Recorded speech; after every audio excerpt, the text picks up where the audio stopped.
ओम श्री लक्ष्मी नारायण जी नमः। सुख सागर 8वां स्कंद 7वां अध्याय। क्षीर समंदर का मथना। शुकदेव जी बोले, हे परीक्षित, जब परमेश्वर ने समुद्र के किनारे पहुंचकर देवताओं और दैत्यों को वासुकी नाग के लाने की आज्ञा दी, तब उन्होंने पाताल में जाकर वासुकी से कहा कि नारायण जी की आज्ञा से मंदराचल में तुम्हें लपेटकर समुद्र मथा जाएगा, सो तुमको बुलाने आए हैं, चलो। यह सुनकर वासुकी नाग बोला कि पर्वत में लपेटने से मेरे कोमल अंग को दुख होगा, इसलिए मैं नहीं चल सकता। देवताओं और दैत्यों ने उत्तर दिया कि परमेश्वर ने बुलाया है, सो उनकी आज्ञा मानकर अवश्य चलना चाहिए। यह वचन सुनकर जब वासुकी नाग लाचारी से नारायण जी के पास गया, तब बैकुंठनाथ बोले कि हे वासुकी नाग, तुम कुछ सोच मत करो, तुम्हें दुख ना होगा। अमृत निकलने पर तुम भी भाग पाओगे। जब देवता और दैत्यों ने वासुकी नाग से पर्वत लपेटकर समुद्र में डाल दिया और मंदराचल पानी पर ना ठहरकर डूबने लगा, तब देवता और दैत्यों ने परमेश्वर से विनय किया कि हे महाप्रभु, पहाड़ पानी में डूबा जाता है, हमारा बल कुछ काम नहीं करता, समुद्र किस तरह मथे। यह वचन सुनकर नारायण जी ने कश्यप का रूप धारण कर लिया, यानी कि कछुए का रूप। वह कश्यप रूप 1,00,000 योजन लंबा व चौड़ा था। उसने पर्वत को अपनी पीठ पर उठा लिया। जब वह पहाड़ जल पर ठहर गया, तब भगवान जी ने देवताओं और दैत्यों से कहा कि पहले तुम लोग गणेश जी का पूजन करो, जिसमें तुम्हारा मनोरथ सिद्ध हो। गणेश जी की उत्पत्ति इस तरह हुई है कि एक दिन पार्वती जी बैठी महादेव जी के पंखा हाँकती थी, उसी से वह उनके बालक उत्पन्न हुआ। पार्वती जी उसको प्रेम से देखने लगी तो पंखा हाथ से गिर पड़ा। इस कारण शिव जी ने क्रोधित होकर एक त्रिशूल उस बालक को ऐसा मारा कि उसका सिर कटकर ना मालूम कितनी दूर जा गिरा। यह दशा देखकर पार्वती जी ने कहा कि यह मेरा पुत्र था, तुमने क्यों मारा? अब फिर इसको जिला दो, नहीं तो मैं भी अपना तनु छोड़ दूंगी। यह वचन सुनकर महादेव जी बोले कि इस बालक का मस्तक बहुत दूर चला गया, वह नहीं आ सकता। उत्तर दिशा में सिर करके जो जीव मरा पड़ा हो उसका सिर ले आओ, तो मैं इसे जिला दूं। खोजने से एक हाथी उत्तर को सिर किए मरा हुआ मिला, उसे महादेव जी के गण ले आए। उस बालक के धड़ से वह सिर जोड़कर महादेव जी बोले कि उठ बैठ। वह बालक उठ खड़ा हुआ। तब शिव जी ने उसका नाम गणेश जी रखकर ऐसा वरदान दिया कि आज से तीनों लोकों में जिसके यहाँ शुभ कर्म हो, वह प्रथम गणेश जी को पूजकर पीछे दूसरा काम करे तो उसका कार्य अच्छी तरह संपूर्ण होगा। उसी दिन से सब लोग गणेश जी को पूजते हैं। श्याम सुंदर की आज्ञा पाकर देवताओं और दैत्यों ने भी पहले गणेश जी की पूजा की। फिर नारायण जी की आज्ञा से देवताओं ने वासुकी नाग का सिर पकड़ा और दैत्यों से पूछ पकड़ने को कहा। तब दैत्य लोग अभिमान से बोले कि हम किस बात में तुमसे कम हैं, जो शुद्ध अंग पूछ को पकड़ें। यह सुनकर परमेश्वर ने देवताओं से कहा कि तुम ही लोग पूछ को पकड़ो। सो दैत्य लोग सिर और देवता व नारायण जी वासुकी नाग की पूछ पकड़कर समुद्र को दही के समान मथने लगे।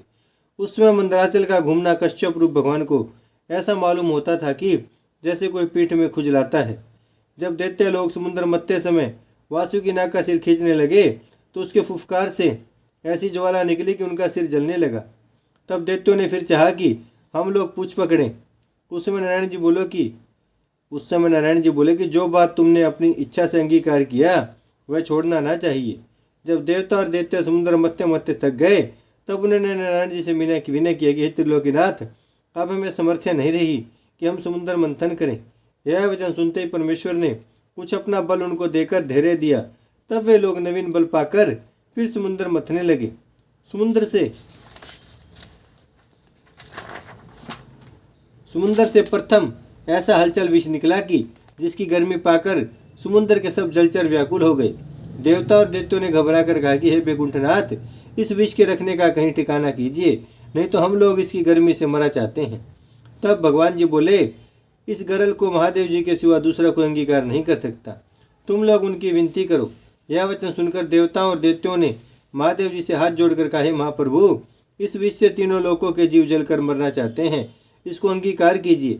तुम्हारे सिवा दूसरे में ऐसी समर्थ्य नहीं है कि जो विष की गर्मी सह सके। यह बात सुनकर शिव जी ने विचारा कि मैं वैष्णव हूँ, जो कोई दूसरे का दुख देखकर उसका कष्ट न निवारण करे उसे वैष्णव न कहना चाहिए, इसलिए इनका कष्ट छुड़ाना उचित है।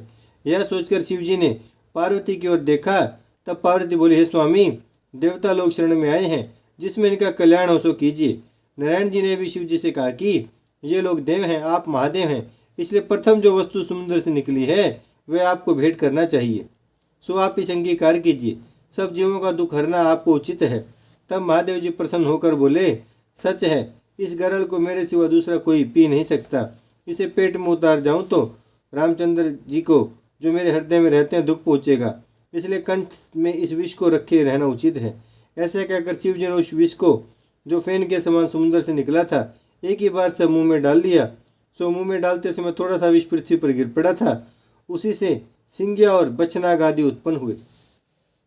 महादेव जी वह विष अपने कंठ में रखे रहे।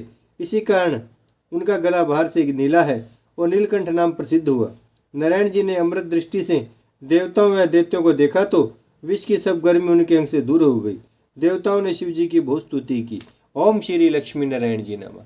भजमन नारायण नारायण नारायण, श्रीमन नारायण नारायण नारायण, लक्ष्मी नारायण नारायण नारायण, सत्य नारायण नारायण नारायण, भजमन नारायण, श्रीमन नारायण, लक्ष्मी नारायण, सत्य नारायण, भजमन नारायण नारायण नारायण। भागवत महापुराण की जय, लक्ष्मी नारायण भगवान की जय, गौ माता की जय, गंगा मैया की जय, धरती माता की जय। हर हर महादेव, हर हर